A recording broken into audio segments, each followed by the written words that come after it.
I didn't hesitate when I entered the living room that night. It was late and I'd only gotten up to grab a glass of water. I didn't expect anyone to be awake, not my husband Victor, who was away on a business trip, or Alex, my stepson, who typically stayed locked in his room until noon. So when I saw him sitting on the couch, I froze. Not because he startled me, but because of the way he was looking at me. His eyes were fixed on mine, unwavering, and it took me a moment to understand why. That's when I realized. My nightgown. It was so thin, especially under the dim glow of the floor lamp beside him. The sheer fabric clung to my body, exposing far more than I had intended. Make sure to subscribe to my channel, so I can continue bringing you more fascinating true stories like this one. And don't forget to watch this video till the end. And like the video because this story is going to be incredibly interesting. Please hit the like button to show your support.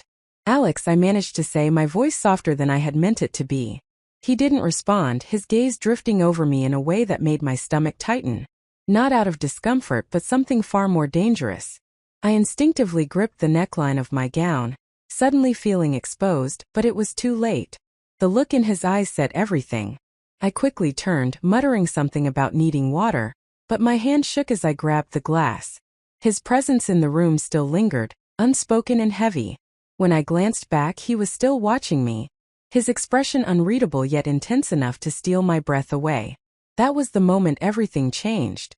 I suppose I should explain who I am and how I arrived at this point, where a single glance from my stepson could unravel me.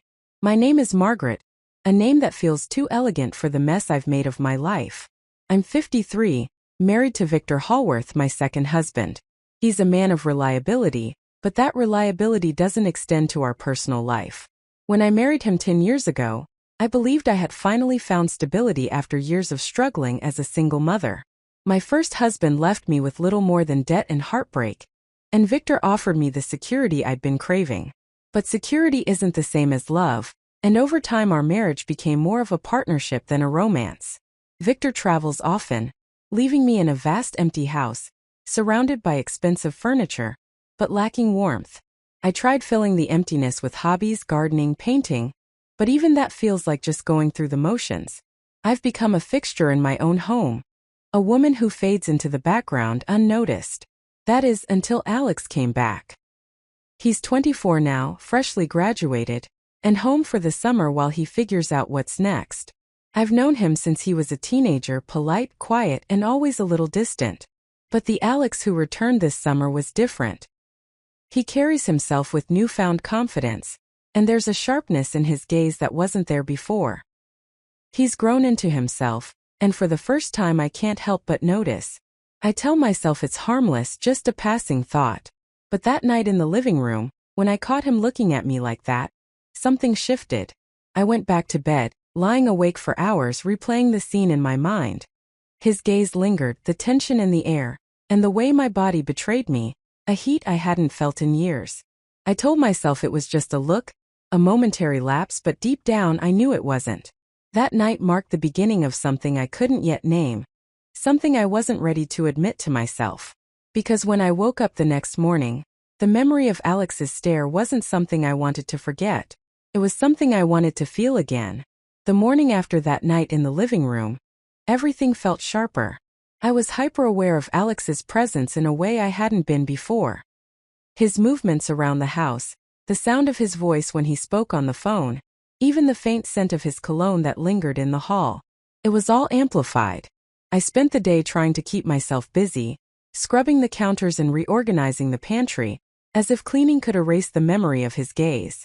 But by dinner time I was a wreck. Victor was still away, leaving just Alex and me to share an awkward meal. I avoided his eyes, focusing on my plate as though the roasted chicken required all my attention. "You've been quiet today," Alex said, finally breaking the silence. I glanced up, startled. His tone was casual, but the weight of his gaze was anything but. "Just tired," I said, forcing a smile. "You sure that's all it is?" The question hung in the air, heavy and pointed. I could feel my cheeks flush, and I quickly looked away, pretending to focus on refilling my water glass. "You know," he continued, his voice softer now, "about last night." My hand froze mid-pour. "What about last night?"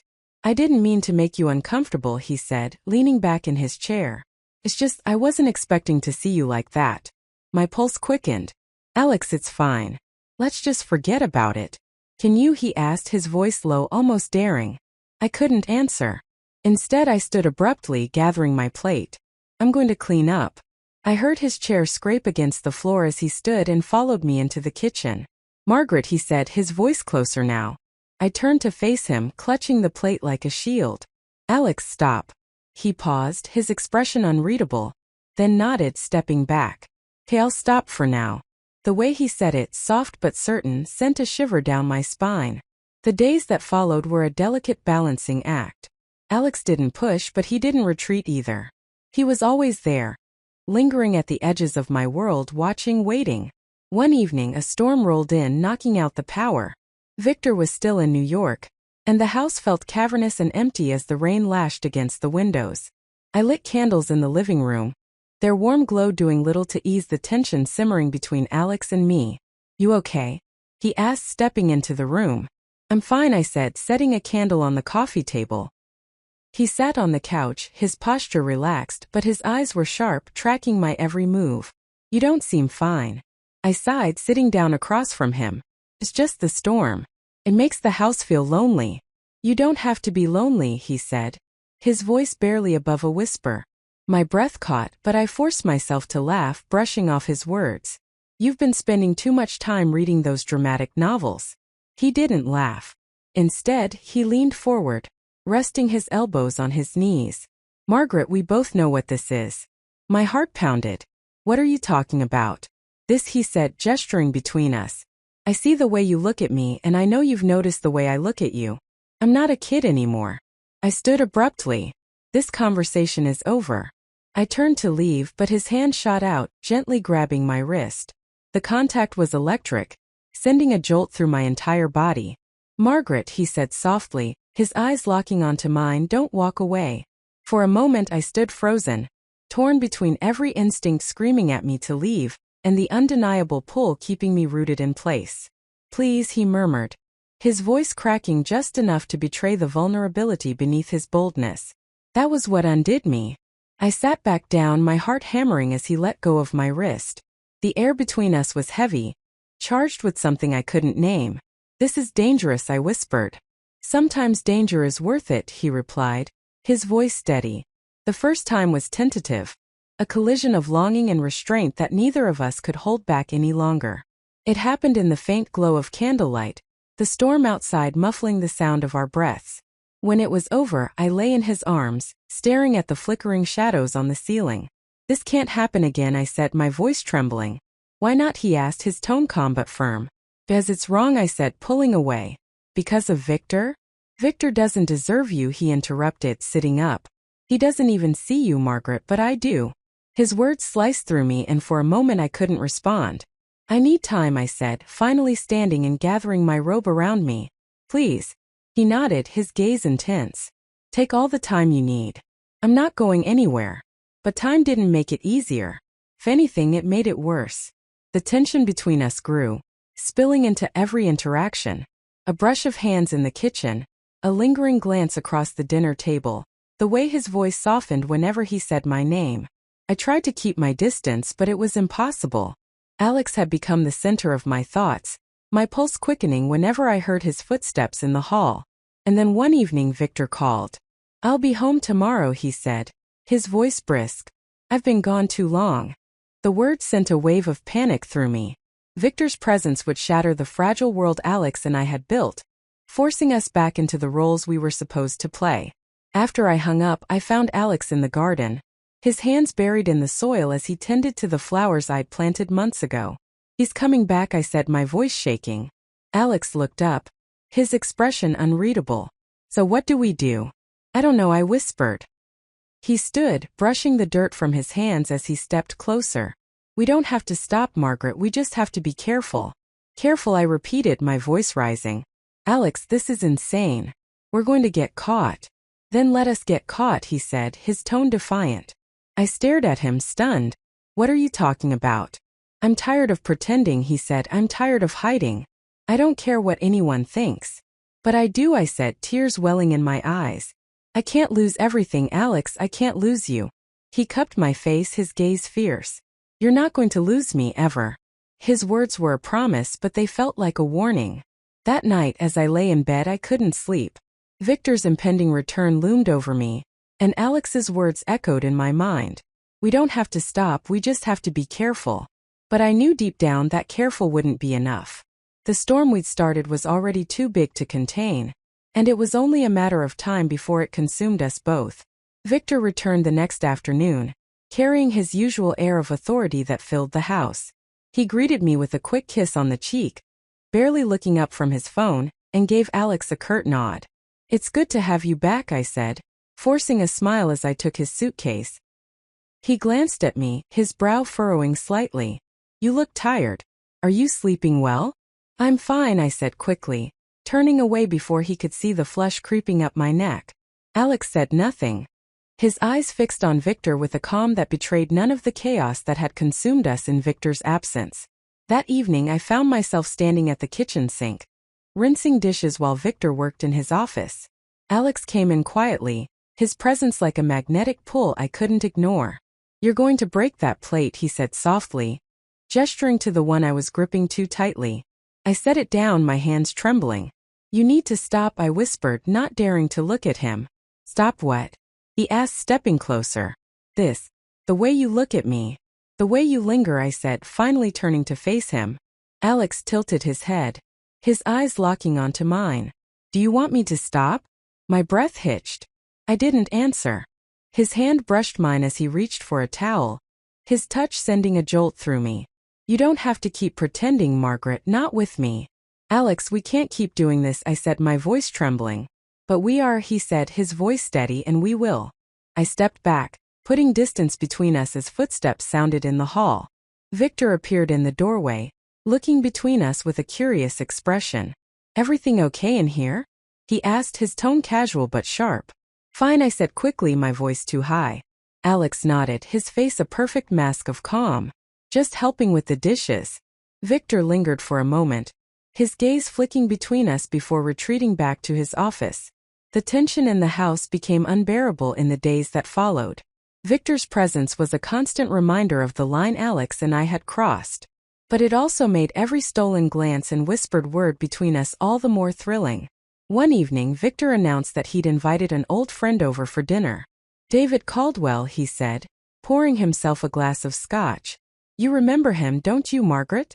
I nodded, though the name sent a ripple of unease through me. David was an investigator, sharp, shrewd, and far too observant for my liking. When he arrived, his handshake was firm, his smile polite but assessing. As we sat down to dinner, I felt his eyes on me more than once, his gaze lingering just a moment too long. This is quite the house, David said, looking around. Victor always did have a taste for the finer things. Victor chuckled. Well, it helps to have a wife who knows how to make a house feel like home. I forced a smile, my stomach twisting as David's gaze shifted to Alex. And you, he said, leaning back in his chair. What's your plan, Alex? Following in your father's footsteps? Alex shrugged, his tone measured. I'm still figuring things out. David's smile didn't reach his eyes.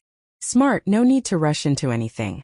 The rest of the evening passed uneventfully, but I couldn't shake the feeling that David was watching me, studying the dynamics of our household with a precision that made my skin crawl. That night I found Alex waiting for me in the garden, his figure barely visible in the moonlight. He knows something, I said, wrapping my arms around myself. David, Alex asked, his tone calm. I nodded. I can feel it, the way he looks at us. It's like he's putting pieces together. Let him, Alex said, stepping closer. He doesn't have anything on us. But what if he finds something, I whispered, my voice trembling. We'll deal with it together, Alex said, brushing my cheek with his hand. The following day, things took an unexpected turn. I was in the study, sorting through a stack of mail when I came across an envelope addressed to me in unfamiliar handwriting. Inside was a single piece of paper with a typed message. I know what you've been doing. Meet me at the diner on 5th at 8 p.m. tonight. Come alone. My hand shook as I reread the note. It wasn't signed, but I didn't need a name to know who had sent it. Something was wrong. Victor's voice startled me, and I quickly folded the note, slipping it into my pocket. No, nothing, I said, forcing a smile. That evening, I told Victor the first was meeting a friend for coffee. He barely looked up from his laptop as I left, my heart pounding as I made my way to the diner. Sophie was waiting for me in a corner booth, her expression smug as I slid into the seat across from her. "You've been busy," she said, stirring her coffee. "What do you want?" I asked, cutting straight to the point. She smiled, leaning back in her chair. "Money, of course. Enough to make me forget what I've seen." I clenched my fists under the table. "You don't have any proof." "Don't I?" she said, pulling out her phone. She tapped the screen, and my blood ran cold as I saw a grainy photo of Alex and me in the garden, his hand on my cheek. "Delete it," I said, my voice shaking. "Not until I get what I want," she replied. $50,000 by the end of the week. "I don't have that kind of money," I said, my mind racing. "Then figure it out," she said, standing and slipping her phone back into her purse. "Because if you don't, Victor will be the first to know." When I told Alex about the meeting, he was furious. "She's bluffing," he said, pacing the room. "She has photos," I said, my voice trembling, "and she's not bluffing, Alex, she's serious." "Then we'll pay her," he said. "With what?" I asked. "I don't have access to that kind of money, and neither do you." His jaw tightened, his eyes darkening. "Then we'll find another way." Over the next few days, the tension in the house reached a breaking point. Victor seemed oblivious, but David's presence loomed like a storm cloud. One afternoon, I overheard David and Victor talking in the study. "There's something off about Alex," David said. "I keep an eye on him if I were you." "What are you getting at?" Victor asked, his tone wary. David hesitated. "Just a feeling, call it professional intuition." That night, Alex came to my room, his expression grim. "We can't keep this up," he said. "What do you mean?" I asked, my heart sinking. "This house, this situation, it's too dangerous," he said. "We need to leave." "Leave?" I repeated, stunned. He nodded. "Just you and me. We can go somewhere far away, start over." "Alex, that's insane," I said. "We can't just disappear." "What's insane is staying here pretending everything's fine when it's not," he said, his voice rising. I shook my head, tears welling in my eyes. "I can't just walk away, Alex. From Victor, from this life." "Do you love him?" Alex interrupted, his tone sharp. I froze. "That's what I thought," he said, his voice softening. "Margaret, I love you. And I can't stand the thought of losing you." His words broke something inside me, and I pulled him into an embrace, clinging to him like he was the only thing keeping me afloat. But even as I held him, a nagging voice in the back of my mind whispered that this wasn't over. The storm was still coming, and when it hit, it would leave nothing unscathed. The following day, everything started to unravel faster than I could contain it. Alex's plea to leave together echoed in my mind, but no matter how much I wanted to give in, the thought of disappearing felt impossible. Victor was still oblivious, wrapped up in his work, but David's presence lingered like a shadow. And then there was Sophie, whose demands were growing louder and more urgent. That morning, as I sat in the kitchen nursing a cup of coffee, Victor walked in, looking sharper than usual in a tailored navy suit. "I'll be out most of the day," he said, scrolling through emails on his phone. "What's going on?" I asked, trying to keep my voice casual. "A meeting downtown," he replied, looking up briefly. "David's coming with me." "Something about loose ends." Loose ends, the phrase sent a chill through me. "What kind of loose ends?" Victor shrugged. "Nothing for you to worry about, just business." But as he kissed me on the cheek and walked out the door, I couldn't shake the feeling that he wasn't telling me the whole truth. By mid-afternoon, my anxiety was spiraling. Alex was out, probably trying to find a way to deal with Sophie, and I was left alone in the house with nothing but my thoughts. I paced the living room, my mind racing with possibilities. And then the doorbell rang. When I opened it, Sophie stood there, her arms crossed and her expression smug. "You're late," she said, stepping inside without waiting for an invitation. "What are you talking about?" I asked, my voice trembling. "The money," she replied, turning to face me. "I told you I wanted it by today." "I told you I don't have that kind of money," I said, trying to keep my voice steady. "Well, that's unfortunate," she said, pulling out her phone, "because Victor might be very interested in seeing these." She held up the screen, and there it was again, the photo of Alex and me in the garden, clear enough to erase any doubt about what was happening between us. "Sophie, please," I said, my voice breaking. "You don't have to do this." "Oh, but I do," she said, her tone mocking, "unless, of course, you suddenly figure out how to meet my price." Before I could respond, the front door opened and Alex walked in. He froze when he saw Sophie, his eyes narrowing. "What's going on?" he asked, his voice low and dangerous. "Just having a little chat with your stepmother," Sophie said, smirking. Alex stepped forward, his posture tense. "You need to leave." "Not until I get what I came for," she said, holding up her phone. Alex's gaze hardened, and before I could stop him, he snatched the phone from her hand. "Hey," Sophie shouted, reaching for it, but Alex held it out of her reach. "This ends now," he said, his voice cold. "You think that's my only copy?" she sneered. "If you so much as breathe a word of this to anyone, I'll make sure you regret it," Alex said. Sophie's eyes widened for a moment, but she quickly recovered, her smirk returning. "Big talk," she said. "Let's see if you can back it up." She stormed out, slamming the door behind her. "She's not going to stop," I said, my voice shaking. "She will," Alex said, his tone firm. "I'll make sure of it." Later that night, I overheard Victor on the phone in his study, his voice low and urgent. "David's getting too close," he said. "We need to handle this quietly, no loose ends." The phrase sent a chill down my spine. I stepped closer to the door, straining to hear. "If it comes to it," Victor continued, "we may need to cut ties entirely. You know what I mean." My stomach turned. He wasn't just talking about silencing David. He was talking about eliminating him. I found Alex in the garden later that night, pacing near the edge of the property. "I told him everything I heard," I said, my voice trembling as I recounted Victor's words. "Victor's planning something dangerous." Alex's expression darkened. "We need to stop him." "How?" I asked, my voice breaking. "He has all the power," I whispered. "He has the money, the connections." "He doesn't have you," Alex said, his voice firm. "And that's what terrifies him." The next morning, everything came to a head. I woke to the sound of raised voices coming from the study. Alex and Victor were arguing, their words muffled. But my heart raced as I crept closer, staying out of sight. "You're a selfish, reckless bastard," Victor spat. "You've jeopardized everything I've built." "And you're a liar and a coward," Alex shot back. "You've been using Margaret to cover your crimes, and I won't let you drag her down with you." Victor's voice dropped, cold and menacing. "What are you going to do, Alex? Run to the police? They'll laugh you out of the station. You're nothing but a spoiled boy who doesn't know his place." "Maybe not," Alex said, his voice steady. "But I know enough to ruin you." The room went silent and I held my breath, terrified of what would happen next. Finally Victor spoke, his voice eerily calm. "If you want to ruin me, go ahead. But know this, I'll take Margaret down with me. Everything she's worked for, everything she's built, it'll all be gone. Do you really want that on your conscience?" I stepped into the room before Alex could respond, my voice shaking. "Stop it, both of you." They turned to me, their faces tense and angry. "This has gone too far," I said, my chest tightening. "Victor, if you care about me at all, you'll stop this. Let it go." Victor laughed bitterly. "Care about you? Don't kid yourself, Margaret. You're just another pawn in this game." Alex moved toward him.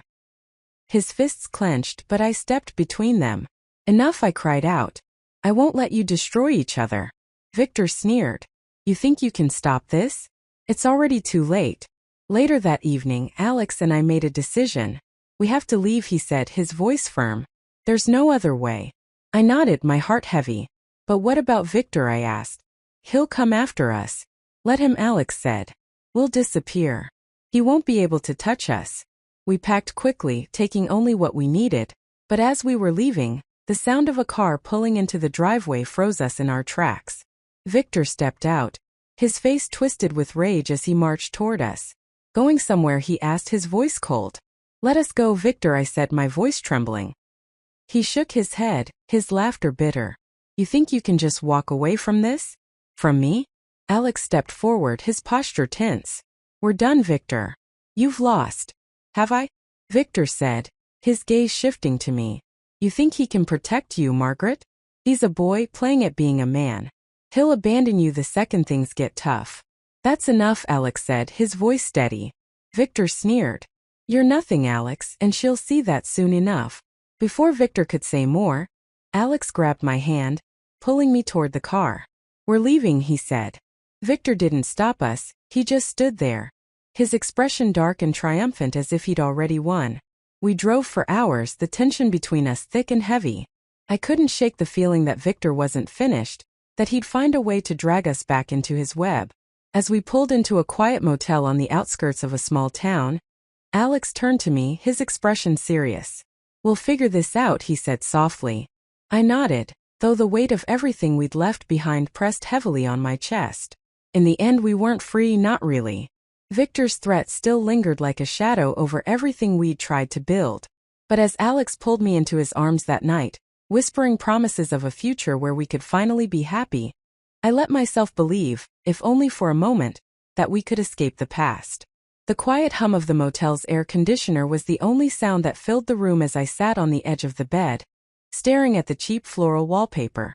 Alex stood by the window, peeking through the blinds every few minutes like he expected Victor to appear at any moment. "We can't stay here forever," I said, breaking the silence. "I know," Alex replied, his voice tight. He had been calm during the drive, resolute even, but now I could see the cracks beginning to show, the tension in his shoulders, the way his jaw clenched every time he glanced outside. It was only a matter of time before the weight of everything we'd done caught up with him. "We need a plan," I said, my voice steadier than I felt. Alex turned to face me, his expression hard. "The plan is to keep moving, stay ahead of him." "You think Victor is just going to let this go?" I asked, standing to face him. "You heard what he said," Alex replied. "He'll come after us, let him." "Alex," I said, tears welling in my eyes. "We can't live like this forever." "We don't have a choice," he said, his voice breaking. The breaking point came 3 days later. We were on the road, heading west toward a town Alex said was small enough to disappear in when we noticed the car behind us. It had been following us for miles, staying just far enough back to avoid suspicion, but neither of us could ignore the nagging sense that we were being watched. "It's him," Alex said, his hands gripping the steering wheel tightly. "Are you sure?" I asked, my voice trembling. Alex didn't answer.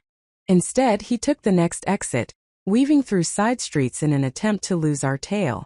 But the car stayed with us, its headlights glaring in the rearview mirror. "Hold on," Alex said, his voice tense as he made a sharp turn onto a gravel road. The car behind us hesitated for a moment before following, its tires kicking up dust as it closed the distance between us. "Alex, what are you doing?" I asked, panic rising in my chest. "I'm ending this," he said, his voice steady. He brought the car to a sudden stop, throwing it into park before stepping out. "Stay here," he said, his tone leaving no room for argument. I watched as he approached the other car. His shoulders squared and his fists clenched. The driver's door opened and Victor stepped out, his face twisted with rage. "You've got some nerve," Victor said, his voice cold. "This ends now." Alex said nothing. He stepped closer, his posture firm. "This ends now," he repeated. Victor laughed bitterly.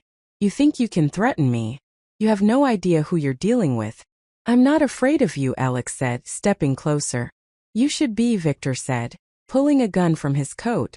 My breath caught in my throat as I scrambled out of the car, my heart pounding. "Victor, stop," I said, my voice shaking. He turned to me, his eyes narrowing. "This is your fault, Margaret. You made this mess." "Put the gun down," I said, my voice shaking. "Why should I?" he asked, his tone mocking. "You've already destroyed everything. Why not finish the job?" Alex lunged at him, grabbing for the gun. A shot rang out, echoing through the empty road. For a moment everything went still. Victor staggered back, clutching his side as blood seeped through his shirt. Alex stood frozen, the gun now in his hands, his face pale. I ran to Victor, my hand shaking as I tried to stop the bleeding. "Why?" he whispered, his voice weak. "Why him?" I couldn't answer.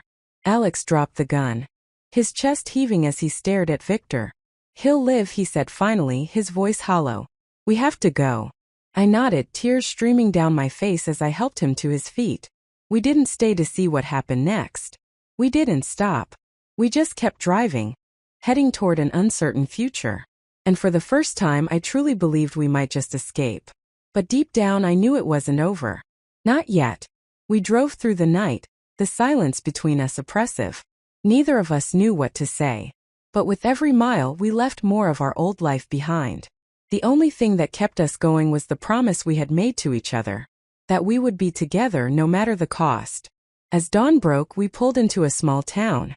It felt like a new beginning, but I couldn't shake the feeling that the past was still chasing us. Alex and I walked into a diner to get some food. The silence lingered between us as we ate. neither of us knowing what the future would hold. Then Alex's phone buzzed. He looked at the screen, his expression darkening. "It's Victor," he said. I froze. "He says he's coming after us," Alex continued, his voice tight. "He won't stop until we're back where we belong." I looked at Alex, my heart racing. The weight of everything we had done felt like a stone in my chest. "What now?" I whispered. "We keep moving," Alex said firmly. "We don't stop, we can't," I nodded. The weight of the situation settling over me once again. But as Alex's hand found mine under the table, I knew we couldn't stop. No matter what came next, we had to stick together. And this time there was no turning back.